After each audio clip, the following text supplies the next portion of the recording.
Hey there, and welcome to the Women Aging Powerfully podcast. I'm your host, Leah Vachani, certified menopause specialist and nutrition coach. Each week, I chat with top experts on nutrition, fitness, hormones, sleep, fat loss, and other crucial menopausal topics your doctor might be skipping over. We simplify complex science into actionable steps for your daily life, empowering you to tackle menopausal symptoms, weight challenges, and boost your overall health. We are not about aging gracefully. We're about aging powerfully. So grab your headphones, turn up the volume, and dive into this episode.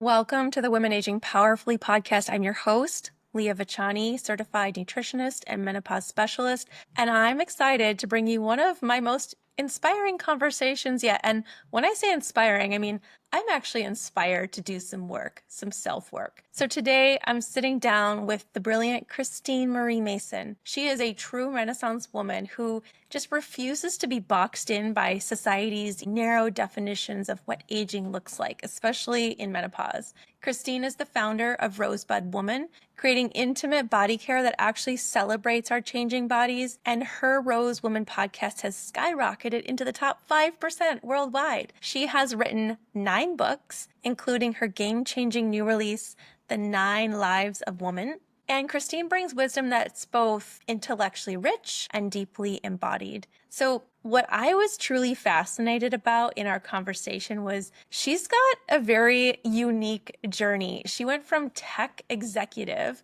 founding multiple software companies, to becoming a 25-year practitioner of yoga and tantra. She's created an eco village in Hawaii. She holds prestigious degrees from Northwestern and somehow finds time to be a devoted mother of 4 and a grandmother, and somehow finds time to be a mother of 6 and a grandmother. In our really honest conversation, Christine and I dive into literally real talk about menopause that, I don't know, it doesn't seem to be mainstream yet. Not many people are having this conversation. We talk about how menopause can actually be a portal to freedom, rather than like an ending of your purpose here on earth, which means, the childbearing years. We talked about reclaiming pleasure at every age, and we talked about challenging those ridiculous myths that say vitality has an expiration date. So go grab a cup of tea or go on a walk and join us for this discussion about navigating the journey from birth to 100 with audacity and joy. I really think it's time we stopped apologizing for aging and started embracing our power instead, which is why you're here for the Women Aging Powerfully podcast.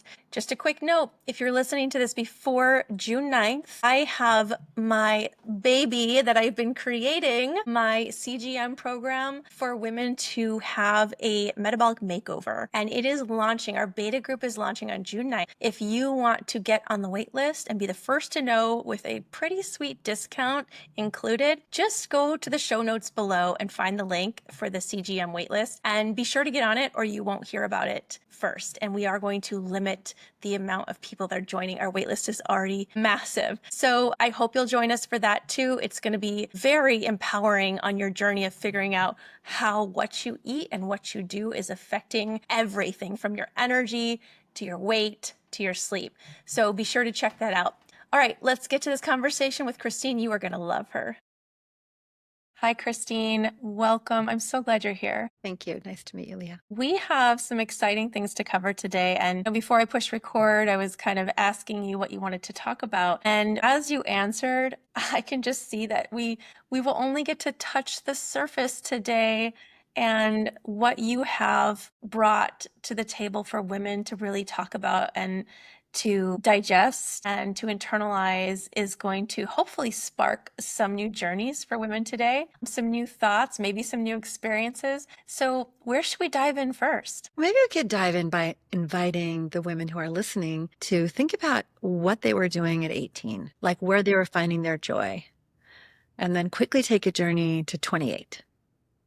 Got a picture? And how about 38? And if you're still tracking with me, 48, 58, I don't know if a lot of you out there can do 68, 78. But just to imagine like that, you could drop back into any one of those moments in a second, couldn't you? Like it's like living in your system, in your memory as full-fledged time space collapsing experiences that are still part of you and you're still made up of all those places. And I would like to invite us to think about a whole and complete, fully thriving experience of womanhood from birth to 100 and imagine that sort of soul light that travels along as the body makes that journey. Just to start there. Yeah, just to start, that's a lot of years. What inspired you? So you've written a book about this. So what Yeah. inspired this journey for you? Well, about 8 years ago, I was sort of entering menopause and I was looking for products that were healthy for the intimate areas, and I didn't find any. So I started to make products. And in the process of making products, I got into more of a cultural, even socio-political awareness of how women's genitalia were viewed. I couldn't find any euphemisms for women's genitalia to name my products after that weren't slurs, with the exception of yoni. And that opened up a whole another world of really unpacking in myself sexual shame, sexual objectification, all the stuff that I had been living with most of my life. And as I unpacked it, I saw a lot of women in my community, but 75,000 women in the community at Rosebud, also dealing with some of that. And as I was looking at archetypes to help women meet this, what I call the free period after menopause, when you're suddenly free of bleeding and most people are becoming free of children at home and free from a lot of the social expectations that come with younger womanhood. As they were looking to meet the free period, it was very rare for people to have a vision of what the next 30 to 50 years were going to look like. You're only maybe a little over halfway through when you hit menopause. And so I started really diving into what are the archetypes we could map to. And the only ones I found that were commonly used were maiden, matron, crone. And that is you're able to have a baby but haven't yet. You've had a baby and you can no longer have a baby. So it's really still defined in this reproductive objectification worldview. And then I was like, well, what would it be like if we really looked at if your sensuality and sexuality and reproductive life was viewed more in alignment with deliberate biomarkers of all of these stages of development? And that's how I ended up calling it the 9 lives. It's like there's a stage of development from birth to your first period that usually gets left out. But like there's this beautiful thinker, Deepa Narayan, who says, you don't have like a child come into 13 and suddenly be able to state their preferences, their needs, to say what their body wants if they haven't been taught that from 0 to 12. So I include that part. And then the other piece in the book is these 3 stages after menopause, which is like menopause, and then you live the rest of your life in a flatness, was sort of what I was getting from the dominant story. But that's not true at all. There are just as many stages after menopause as there were before. So I really wanted to research and architect a new way of understanding those stages. That's what's behind the book. And hopefully provide more freedom and enthusiasm for those later stages as well. Yeah, that's actually fascinating because so I've just started the perimenopause journey, but I work with a lot of women in my community, my ecosystem, my clients who are perimenopause and menopause. And the resounding theme that I hear from them is that menopause feels like this transition feels like they're lost. Like they don't know who they are anymore. They don't know what they're going towards. As you mentioned, it kind of feels like this almost this drop off into, well, what's my value now? What's my worth? And it's very sad to hear that because I think of it as a transition, like a rebirth, a renaissance, where Yeah. you can rediscover yourself. So, what do you say to women like this? Well, there's this idea sometimes that you have a child and then you lose yourself, which I think is a little strange, actually. Like you don't lose yourself, you become a different self. You become a mother and you have these layers. So if you have chosen to have a child, already you've always been becoming. There's no some idea like you're one thing and that you've lost that thing. And so the inquiry is to how do I stay always becoming, always emergent? How do I stay in tune with like what wants to be created through my hands right now, or what needs to be spoken through my unique truth and my voice? And that if you have indeed attached yourself to being a certain look or feel or age or shape or role, then that in and of itself says you've identified yourself with this external factors in the body. And that journey is always an inward journey. Back to who are you? right now, what's emerging from you right now. You were never your body. You were never being a mother. You were always this eternal light of the soul. And it has something to do at all ages and stages. Like I would say my 50s after menopause, and this is echoed by a lot of other people, you get to like explode in your creativity in ways that you could never imagine and be useful and meaningful in ways that were not available when you were, well, I can't speak for a lot of people, but obsessing about some of the other earlier life concerns. And to just allow what is dying to die gracefully and to invite what wants to be born.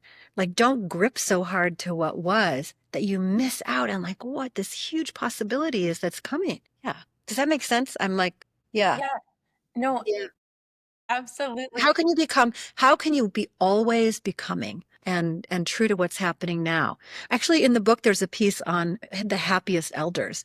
And one of the predictors of who's going to be a happy old person is their temporal focus of attention. So the more people are like looking at their past, those are my glory days. I was such a great athlete. I was so beautiful. But the more they're there, the more unhappy they are. And the more they're in the future, like, I'm so worried. What's going to happen? I don't know how I'm going to be, how I'm going to take care of myself. The more unhappy they are.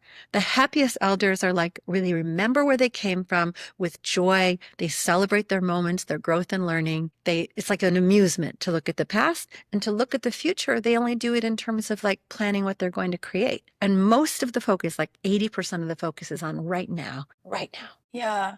Well, the average woman is living what, 30, maybe even 40 years post menopause. Yeah. So, how do we prepare for that to be joyful, to be happy? How do we design this, sometimes the rest of, half our lives? Yeah, I would say don't design the next half of your life, like design the next 18 months. Nothing less overwhelming. I mean, you're really about health too. So, you know the first thing is the biostack. Like if the body's not intact and healthy, it's really difficult to have energy to do a lot of other things. So, I've been practicing and studying yoga for almost 30 years. It's a daily practice. And what I'll tell you is they'll say stay active as you get older. But the research on what a healthy biostack is a particular kind of exercise, like full joint rotation every day, leg strength, grip strength, and a certain amount of movement and cardiovascular and stuff like that. But it's a very specific, like stay limber so you don't get injured. And then I'm not a doctor, so ignore me if you're looking for medical advice, but all the new research on hormone replacement therapy, on hormone therapy has been so vital for so many women because you used to die at 65. The grandmother hypothesis is like you have your children, then you help your child raise their child and pass on your knowledge, and then you drop off. And you weren't supposed to live without progesterone and estrogen for the next 30 years, and you need it for bones, and you need it for brain function, and you need it for your joints. So go ahead and investigate, like, what does longevity mean in terms of needing supplemental support hormonally? And then look at peptide science and see what that is saying, because there's so many ways that you can amplify and keep the body in alignment with your capacities and desires. So it's not like a gradual decline. Stay sexual. Like, even if you don't have a partner, masturbate, engage in your sex, follow what I call the pulse of pleasure in your life. Like I'm sitting here right now, and you can do this, like right now, if you're listening, like, what would pleasure do in my body right now? Like, how would it move if I like wanted to have a little bit more space and pleasure? And I noticed for me, that's mostly like moving my shoulders and upper back and getting more space in there. But like consistently asking yourself, like, what would pleasure do is another way to stay alive and active in the body. There's a few more tips like that in the book, but they're all drawn from research. That it's the biostack. And then after that, it's the temporal focus of attention. After that is a particular set of worldviews. One is not identifying yourself too much with the body, because that's going to get real depressing real fast if you think you are the meat suit. A lot of service, becoming creative in other ways, staying connected to community. These are things you can begin in midlife or younger and then continue them as habits well into elderhood. How about fun? I feel Yeah. like when I look at women and I just take a broad view of all the people I know, all the women, Yeah. there's so many women that seem to have forgotten how to have fun. And maybe it's, the demands of raising a family or a job and all of that. But somehow it seems like we may have forgotten how to have fun. But when I see the women that know how to have fun, they generally seem a little healthier than the average woman. Is fun Yeah. in there? Fun and like imagination kind of goes with that. I can remember being in like some horrible line, like a 2-hour line for immigration at the Scottish border. And we bent over and somebody had dropped a typewriter charm. We managed to do a skit about writing wee letters of complaint for like the next 20 minutes, like just finding ways to make daily life humorous, to not take it all so seriously. And also like fun for me is so tied to the body, like dancing and sports and stuff like that, music. Fun for me is also learning stuff like don't get too caught up in your playlist, Like how many people do you know stop listening to new music when they were in their 20s? And like find the fun in the novelty and exploration and learning from younger people. I actually think that play in general, Leah, is like something people forget how to do really early. Like in high school, a lot of people forget how to play. Life is a little serious, sometimes. So if you have that gift and you know how to play, try to keep it going. If you don't know how to play, try improv. Yeah. I would say what's coming up for me in play and fun is, do you ever see this like where fun is mistaken for hedonism? Give Like me an example. partying or going out and goofing off, like that's what people Yeah. think of as fun. But then Yeah. actually some of the most fun things are when you're like deeply in like doing something you love. Like let's go dig in the garden, or I can't, what is it for you? Like Hands when down, you I have would the most rather play fun? tennis with my girlfriends than go to, a party on a Saturday night. Totally. So the things that make you feel free and good, I would say, like get your definition of fun aligned with like I'm really, and that is actually just we said, going toward my pleasure, what brings me Yeah. joy. Yeah. So I want to shift a little bit here, and I want to talk about some of the biggest myths or misconceptions about aging, Mm. and specifically for women. Okay. Oh, you want me to tell her? Yeah, drop all of them. I'm sure there's a lot of myths and misconceptions, but what are the ones that you find like you really want to talk about today? Well, one of the myths, obviously, I'm really into the sexuality question, is that women get much less sexual as they age. And that's actually, women are wanting and having penetrative intercourse well into their 70s and really loving it. And that most women, in all the surveys that I did in the research and that are documented by others, are limited by a sense of body shame, inability to relax, and by lack of a partner. And the lack of a partner thing is real, particularly because men are dying younger, and that the men who are their own age will often then marry down. So there's a piece of like, how do I stay in like, so women are like kind of like really sexual and really needing touch. And so I would say that the myth that you age out of desire is one that we can just let go of right now. Another myth is weakness. I don't think that the deep moral strength of people who have lived through a lot of cycles, the deep exhaustion that comes from going through so many news cycles that kind of produces a very strong and resilient inner compass, that is also something. Women don't get weaker as they age. They get clearer and stronger in their values for the most part. It's another myth. I'm drawing a little bit of a blank. Here's one. This is for both men and women. There's a lot of research in a field called gerotranscendence, of like how as you age, a lot of times you'll see an elder who's sitting there on a park bench, or kind of off in a, kind of in a dream state of some sort, and you're like, they're out of it. They're not out of it. They're fully in it. They are having unity consciousness experiences in daily life. That level of cultivation of presence comes with age for a lot of people. And in fact, there are a lot of places that they're doing research on how to help elders achieve that unity consciousness state through practices like meditative practices or other things. But like you never know what's going on inside, I guess is what I'm saying. Yeah, I've seen people like that and wondered what they're thinking and experiencing. Um, Inner glow. Yeah, the inner glow. So you talk a lot about pleasure, and Mm. it's a central theme in your book. If we are out of touch with pleasure, how do we reclaim that? Like, I'm kind of I need a step by step. I need someone to give me a first step kind of like that's the kind of girl I am. And maybe there's others listening where when we just talk about generalities, like reclaim your pleasure, I'm like, great. How? Okay, well, you said you love tennis, Yeah. right? So, like, if you tune into like, what is it? Is it the way your feet feel on the ground? Is it the way the stroke feels? Is it the thwack sound, like when the net, when it hits the ball? And is it the way like your strength can direct something and like the release? What part of it is actually creating the joy in your body? And so for me, noticing what pleasure is and then cultivating it becomes about hyper awareness of like noticing what's going on at any moment. making a decision. I'm going to go more in that direction. And it could be as simple as sitting down to order a meal. And before you look at the menu, you close your eyes and you say, what does my mouth want? Like what does my body want? What would feel great in my mouth?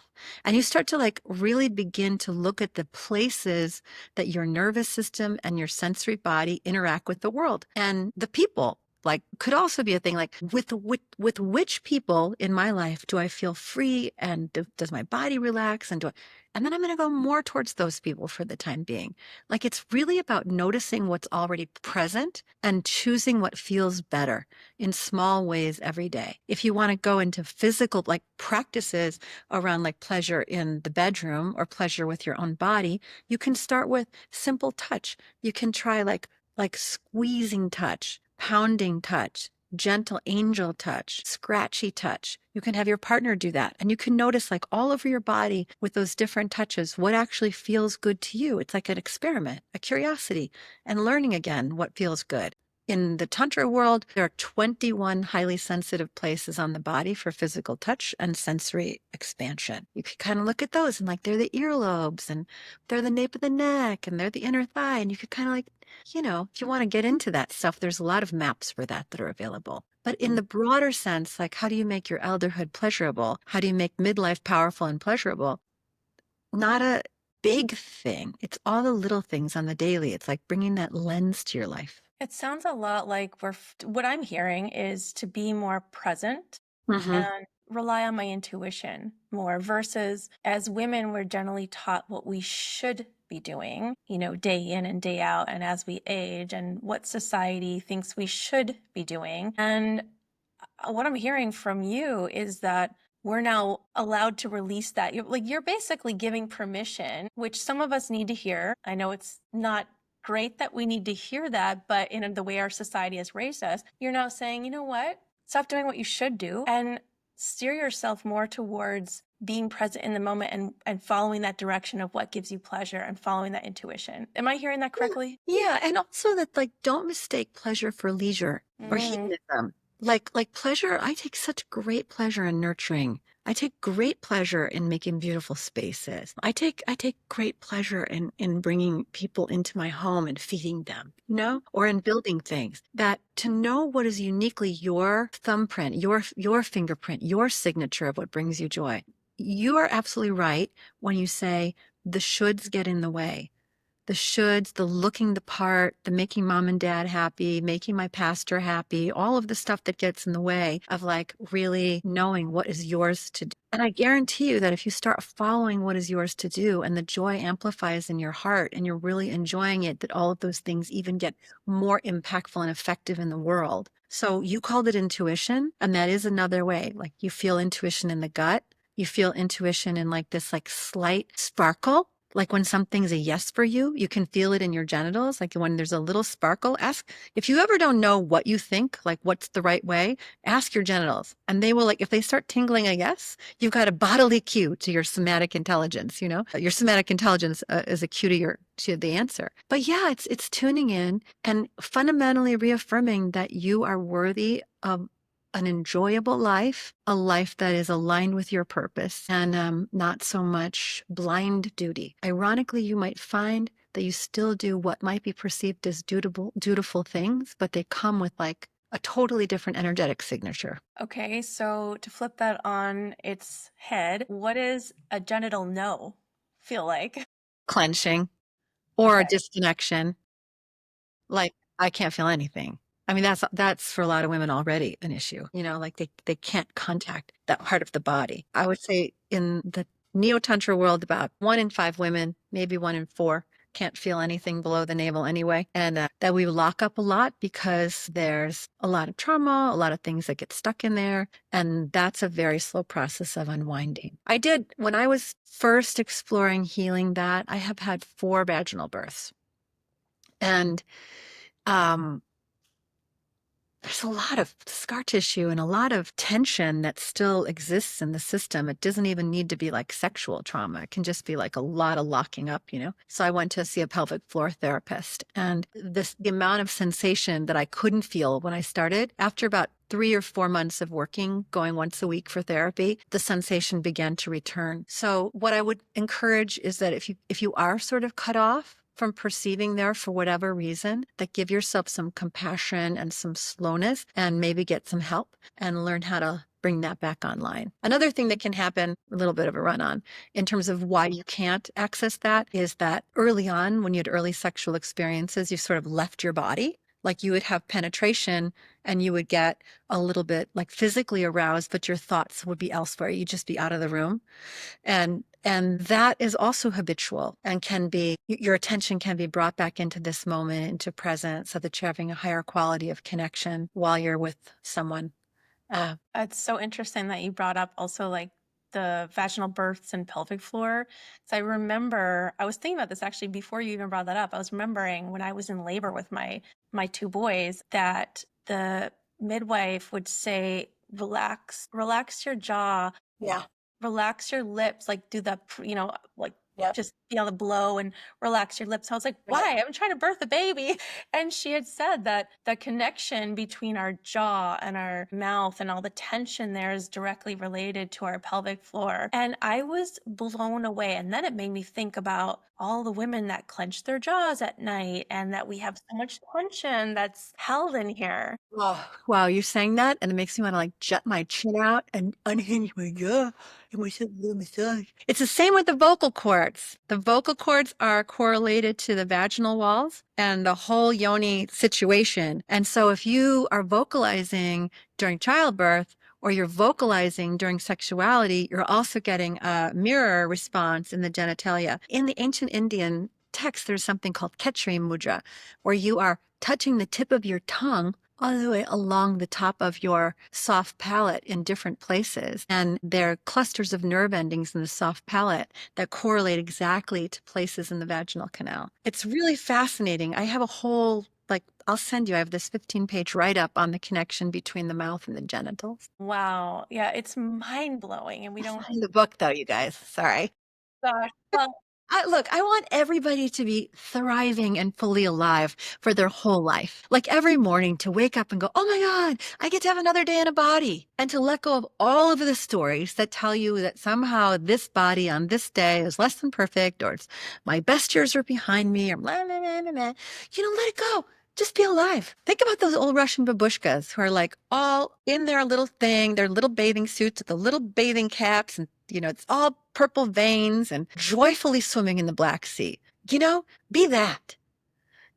Just enjoy your life while you have it. It's like such a journey. The I other love thing it. I'll say is like I had a Catholic Christian sort of base, but when I heard this tantric worldview, which is not just the sexual piece, it says that you, Leah, are uniquely born. This seed that is you knows how to grow into being you fully, and your whole job in a body is to fully experience the world around you and reflect it back to creation. You're the only person who will ever in the history of the universe stand in your unique combination of genetics, of family systems, of time, of space, of perspective. Like we could be in the same room and you're having a different perspective. So the more you tune in and tap in, the more alive you are, the more pleased creation is with you, which is a totally different experience, a way to see things than what I was brought up with. I love that. Christine, you really inspired me to read your book. Where can I find it? It's on Amazon. What's it called And it's again? on rosewoman.com where you can get a print copy. I was happy it sold out of the first two printings. Congratulations. The thing is like, do you ever work on something and like you work on it for so long, you answer all your own questions, and then you're like, okay, next. Yep. Have a Oh, project like that right now. that's kind of where I'm at. I have the process of creating. This is my ninth book. And the process of creating is like birthing. And I'm in what they would call in childbirth the fourth trimester. It's out. It needs nourishment. I need rest. You know what I mean? Yeah, So I hear you. there's a lot, there's also a lot in the book on that stage of life of matrescence, of becoming mother, of how that is handled in multiple cultures around the world, how the fourth trimester is handled. There's a lot in there about being child free or childless and what the difference is. There's a lot in there about owning your sexual identity. There's a lot around helping a young girl come into puberty and into her first sexual experience with clarity and joy. You know, it's meant to be a map, and it's also meant to be a conversation guide across the generations so that I will have more empathy for a woman who's making in her 20s now, who's like looking at questions that my generation never had to look at. Like, should I have a child, alone or with a partner, technically assisted or not? Like we didn't have any of those options. Or elders who are, or young women who are like scared about what it's going to be like when they're older, to kind of look ahead and see the stories of women who are in their 80s and having their first one woman show in a museum, you know? So just that's the idea. Like, let's get more cross-generational conversation and help everybody thrive. It sounds like a great read. I can't wait to dive in. Before I let you go, though, Christine, I like to ask all of my podcast guests, what is an interesting fact that maybe, most people don't know about you? I am such an open book. When I was 18, before I had my first son, about 9 months later, I went Army ROTC. So I can assemble and disassemble an M16, and I can do field triage. Oh my gosh. Wow, I did not expect that out of you. Yeah. Okay. What else? No, I think my journey has been really unusual. I was a tech CEO when I was younger, and I started yoga and tantra when I was raising the kids and working, and like just found that this path of embodied spirituality felt like a path to freedom. And I really encourage people to look at those traditions. There's so much in there for modern women. Yeah, I love your message. And I think a lot of women listening love that message too and probably want to know more. So where can people find you? You can find me at Christine Marie Mason.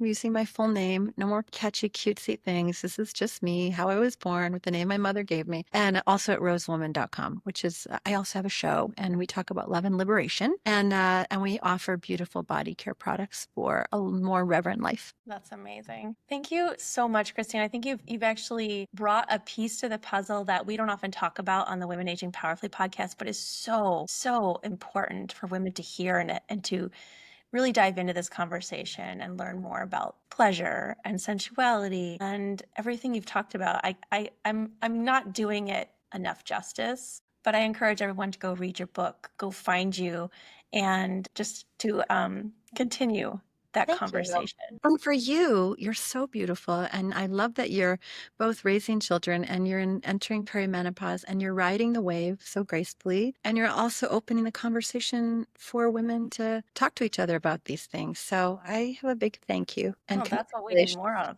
right? We Yeah. just need more community and conversation about all of this. And more tennis for you. That's a no-brainer. It's always going to happen. The priority for me. I do, Christine, I really appreciate you being here and being part of this conversation and opening up those doors for women that needed to hear what you had to say today. So thank you. Thanks for the time. Hey, lovely listeners. Before we go, remember, this is just the beginning of our journey together. If you're excited to explore more about hormones, weight loss, and stepping into your power, check out leahvachani.com to see how you can join me in thriving through menopause. And don't forget to stay connected with me on Instagram at Leah Vachani for daily doses of laughs, inspiration, and insights. Until next time, stay fierce and fabulous and keep owning your journey wherever you are in the world.